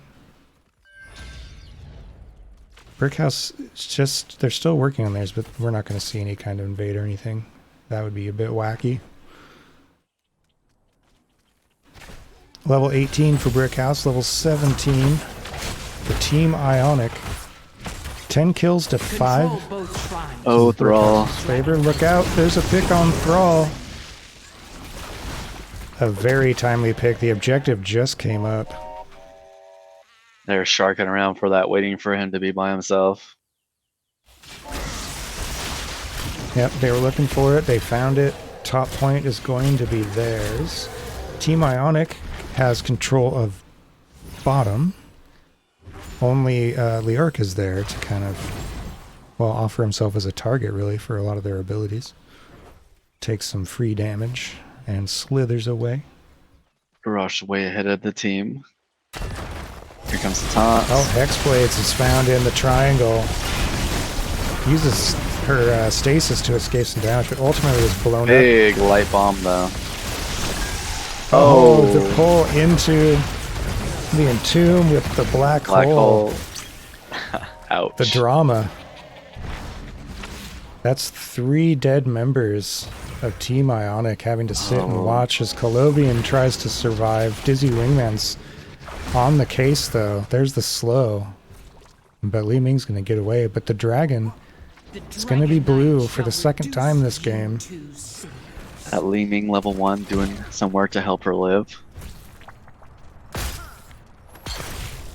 Some late game flashiness in the team fights out of Brickhouse there. Super clutch and tune. That's going to result in a dead keep at minimum. This is one of the hardest cores to siege into, so we'll see if they push for it.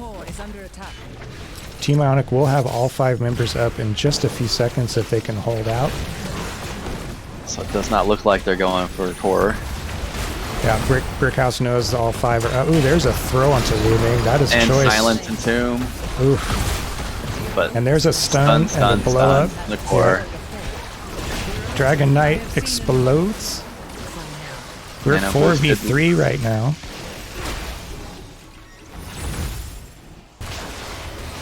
Ultimately, a quality defense from the red squad.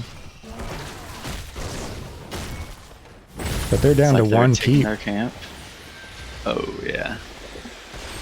Yeah, as Brickhouse is walking away, they're like, here, we'll just take this.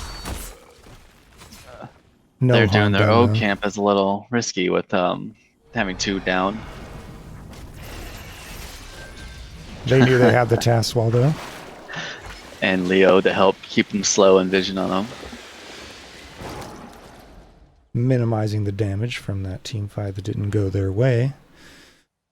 Brickhouse did secure 2 keeps, though, with that dragon. That's a lot of good value. We're only in the 16th minute, folks. Lots been happening, though. Game 3, if you're just joining us, between these 2 teams. Division D East, 6th place against 8th place. Brickhouse currently in 6th. Team Ionic currently in 8th. Really quality matchup between these 2 sides. Yeah, we do have 15 kills to 7. 4 forts for Brickhouse to 1 keep for Ionic. Let's see if they fight over this camp. Rolling the dice a little bit. Both teams well into level 20s at this point. Brickhouse working on the camp. Looks like they're going to secure it. Ragu's in, though. Gets slept by Ana. Is able to walk out. Plus shield out, by the way, on that escape. Big light bomb. Garrosh lives somehow. Still alive somehow. Oh, the Ana heals. Quality stuff. Keeping him alive. Oh, the choice wall. Aura Luna and Colovian just trying to get out of here. Oh, that root saved them. Some electric play out of both healers there. That entomb once again. A lot of value from the ultimate from Leoric. And it's just going to be, yes, another blue dragon. This and has to be it. yeah, with a naked core and 2 members of Team Ionic down for another 20 seconds. Johanna will be up in 14 seconds, but I do like to see a fellow tester who uses the same build I do, pretty much. Kindred Spirits. Dragon Knight is Encore, breathing fire on it. The shield's still up. Johanna is now available for Team Ionic. Out comes the Blessed Shield. Little Soul through with... Oh, Hexblade's getting displaced all the way back into the Well of Souls. And the Dragon Knight is down. 49% left on the core. Ragu is low. Some CC onto Leoric. The Entomb catching nobody. Hexblade's just going off. But Thrall's going to be the first one to die. And now Hexblades is down. The task wall separating Ragu from Aura Luna. The core is at 44%. All 5 members of Brickhouse still alive. Zesty's really low, though. Ragu is going to fall here, yes. Dead. Ouch. That's GG. And that should be, yes, GG. 4 catapults. Ouch. 2 games to 1. That's a victory for Brickhouse. Poor Garrigan jumped right into Tastar. His Q took the full hit. 8% increased damage from HP and everything.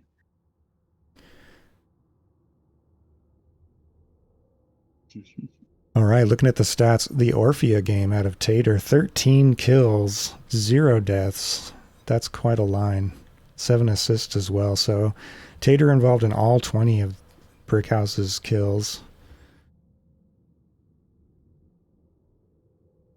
That's pretty great.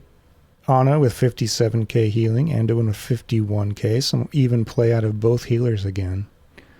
Thrall with 19k experience, Leoric with 20k. Pretty balanced there as well. Kerrigan having a bit of a rough time, 5 deaths, 2 kills. Johanna 5 deaths, 1 kill. Look at the talents here. We'll see. Brickhouse did a very good job at setting up ganks to get the advantage in late game.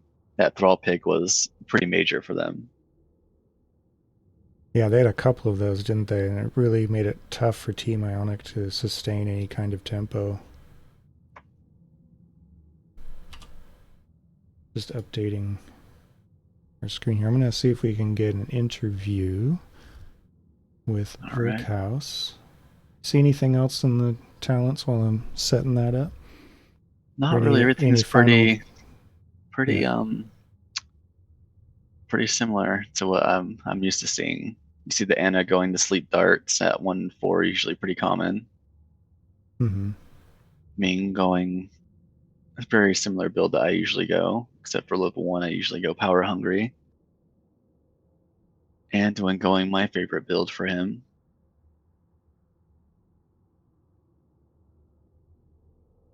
Interesting. I will say that Garrosh was very well played. Leo also did get some clutch and tombs when it mattered.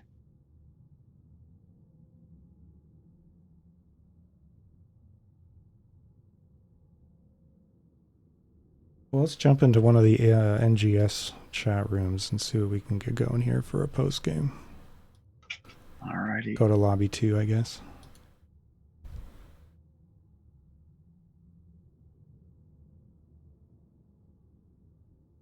And so, anything interesting you're seeing here? well, I'm trying to get the interview going. I'm trying to be a little overwhelmed here. It's my job, right? Yeah, it's all good.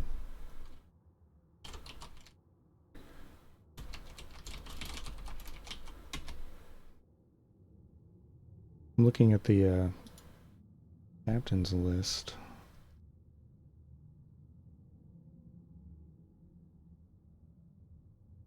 You don't see Brickhouse in the list. It's kind of strange. Maybe this has all been a dream mod. Oh, Fell there we asleep go. instead of casting. And you were there, and you were there, and even you were there. Guess that movie. You should have a little stream A game trivia. for that. Yeah, for sure. Just do the little Pokemon. Guess that movie.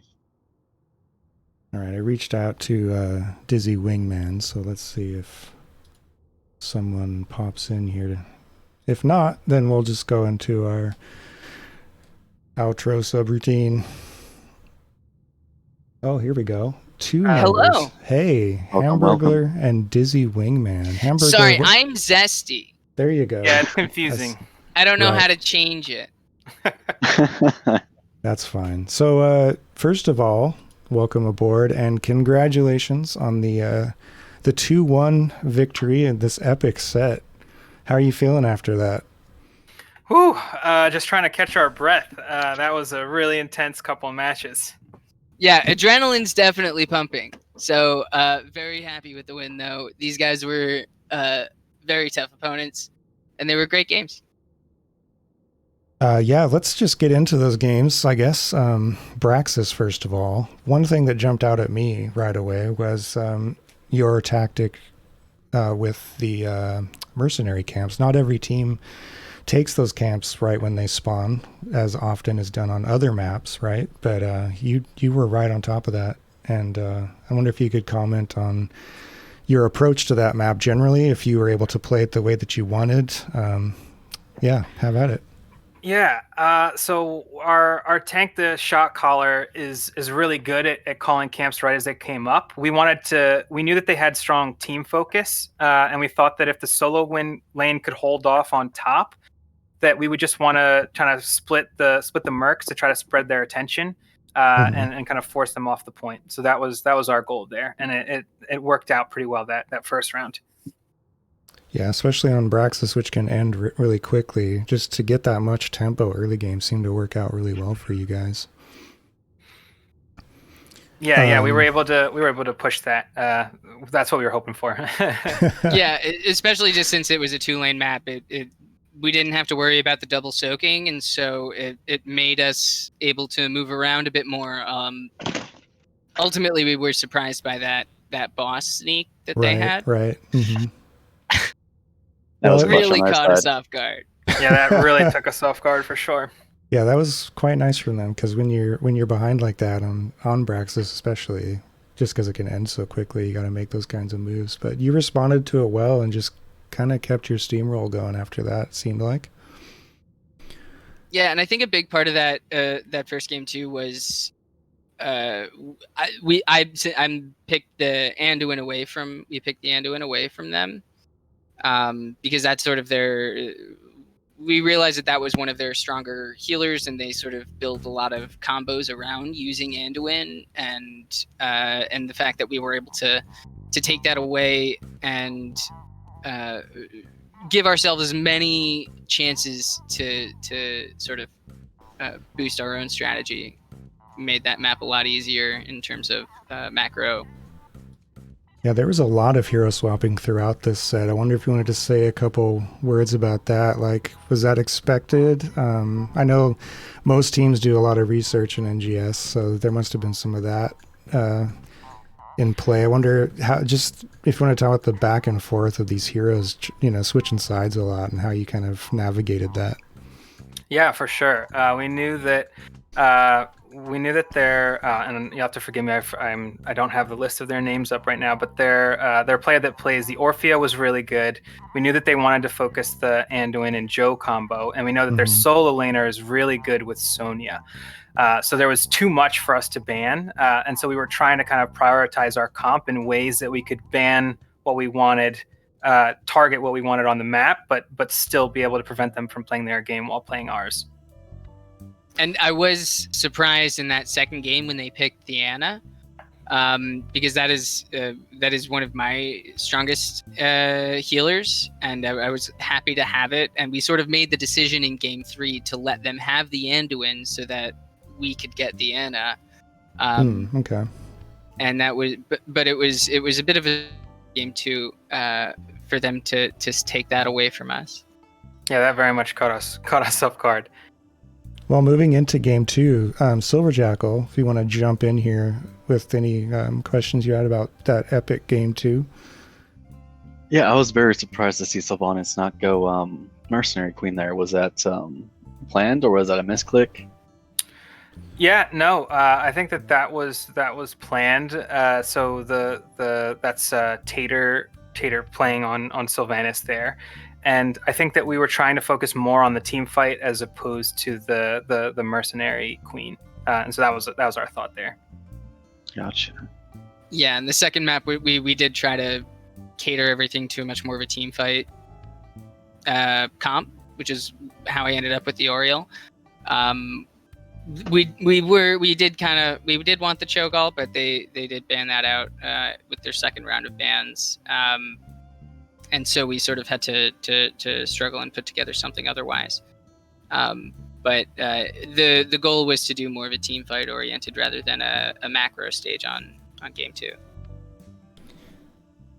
All right, and then I will say that you did some great healing on that Ariel in some of those team fights. You kept your team very healthy. That was really well played. Oh, thank you. I think the Anna deserves tons of credit in that match, in that game 2, because she negated lots of my healing, much to my frustration, and but I do appreciate. Yeah, I tried to do what I could to keep everybody up. Walk us through your comms a little bit, maybe, just between the 20th and almost 30th minute. Like, how did you keep it together for those extra 10 minutes that we usually don't see in these matches? Yeah, for sure. It was definitely trying to prioritize keeping the lane split, as well as making sure that we were all there for the team fights. A lot of times the team fights would be like 2 for 2, and then the fights would continue. And so I think that we were struggling a little bit in terms of when we wanted to get out, when we wanted to go back in. And so that, I think, is part of what left to that kind of final loss. But it was really just trying to focus on when we would team fight and when we would try to back off. And balancing the lanes. It's because at that late in the game, it was a constant struggle for us to sort of keep the lanes in a position that we wanted them in, that would permit us to a team fight that we could win and then sort of capitalize on.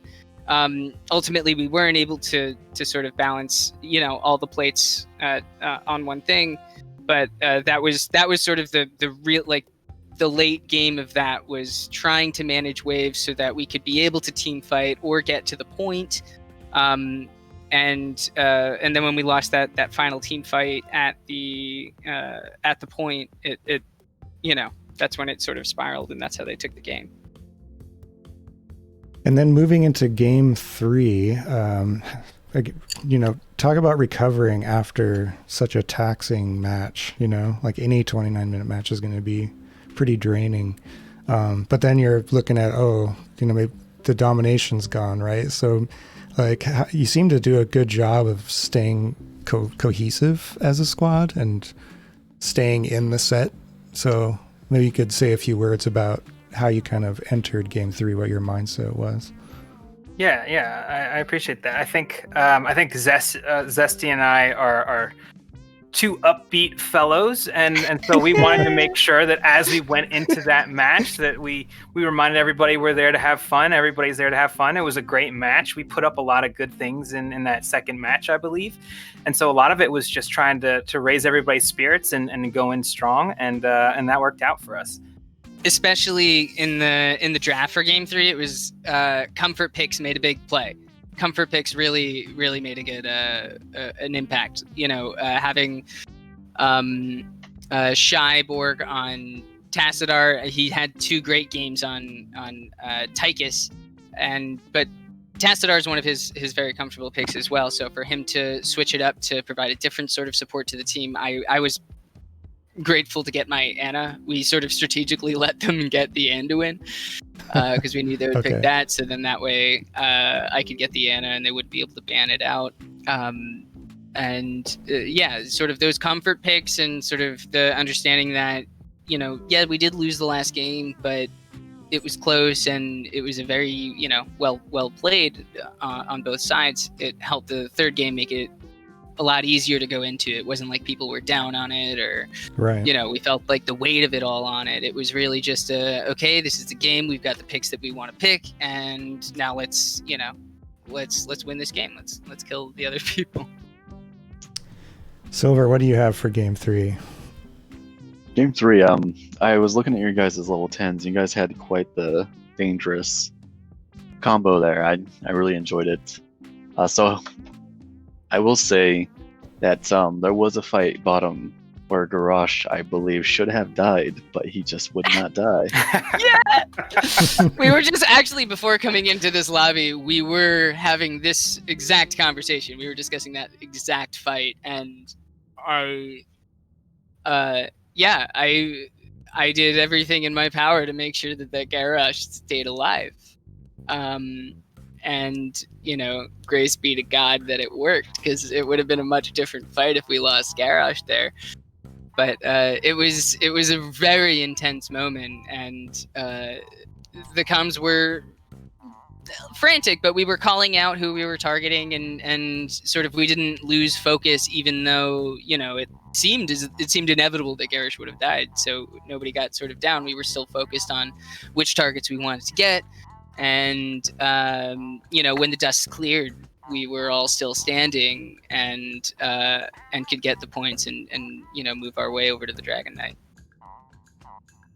Was that some active reload value there in that moment? Oh, dude, it's the only. Yeah, it's You gotta absolutely. do it. I was like, I try when I play Anna. I try to use the grenade offensively as much as possible, because the heal negation is one of, I think, the strongest tools that she has, or really any healer has in their kit. Yeah. And in this, I think in game 3, I think you'd be hard pressed to find me using it offensively at any point. I had to use it as many times just to keep people up, and thankfully it worked, because it would have been a much different game if a couple of us went down during those big fights. Yeah, really stellar play across the board from your team, but yeah, there were some healer moments where you're like, oh, it's nice to see healer kind of having their moment to shine, right? Like, dude, my heart's like the Grinch, swelling 10 times in size to hear you say that, because as you may or may not know, the Heroes award system after the game does not recognize healers very well. No, so it does to hear not. you say that is truly touching, and thank you for the kind words. I happen to be healer main myself, so that's probably where that comes from. Solidarity. Game recognized game. Respect, my brother. Yeah. I gotta, keep him in a great mood, just because I need him to heal me so I can kill him. The heal's got to come from somewhere, right? Right? Yeah. Right? Be nice to your healer. Tip him. Tip him well. Silver, did you have any other questions for these fine folks before we head into shoutouts? Not necessarily. Nothing I can think of at the top of my head right now. All right. Well, hey, take us into the shoutouts if you would. Yeah, Zesty? I didn't prepare any shoutouts, but I want to shout out to there are a lot of mental health organizations that are out there that help people who are struggling with depression, anxiety, suicidal thoughts, and so I'd like to shout out to those, and to let people know that if you need help, you can reach out. It's there, and there is a light at the end of the tunnel. And sometimes it just takes a leap of faith to take that step. So if you need help, go for it, and there's value there. Very important, especially in this time of lockdowns and so on. Well said. Mm-hmm. Yeah, very, very well said. Also, just big shout out to our Luna and the rest of Team Ionic. Yes. They put up an amazing match. I hope that we'll get the chance to scrim with them to prepare more. They were great. They were friendly throughout the conversations. Loved planning with their captain. Big shout out to all of our friends that are supporting us, watching us on stream, and thank you guys for taking the time to cast a really fun series. Yeah, absolutely. Thank you guys. I appreciate that so much, especially such a great set of games. Yeah, I was going to say, it makes it a lot easier when they're so enjoyable. So thanks right back at you for such a fun set. And so enjoy the rest of your night. Enjoy the win. And we'll be watching with interest to see how the rest of your season unfolds. All right. Awesome. Thanks a lot, guys. Thanks Take so care. much, guys. See you guys next time. Yeah, Have a good congrats.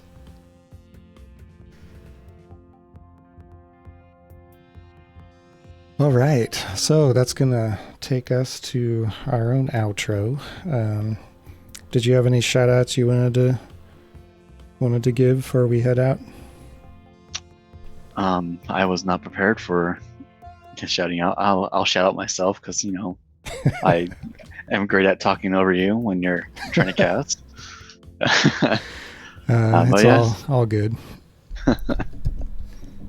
All right, well, yeah, so just go to my outro screen then, and that has information on the next Oddcast, which is going to be Wednesday, March 31st, right here on this channel. So tune in, 7 p.m. Pacific Standard Time. I'll be moving to Division C West for that one. It's going to be Clouded Minds After Dark versus Roll One Esports. That's a team that you're familiar with, I do believe. Yeah. I used to scrim a lot way back in the day when I was on a different team. And I believe we're in Division A together, then B together, and I think last season we were in C together. Yeah, I remember we were in the same div for a while there. So yeah, that's coming up March 31st. It's a Wednesday, 7 p.m. Pacific Standard Time.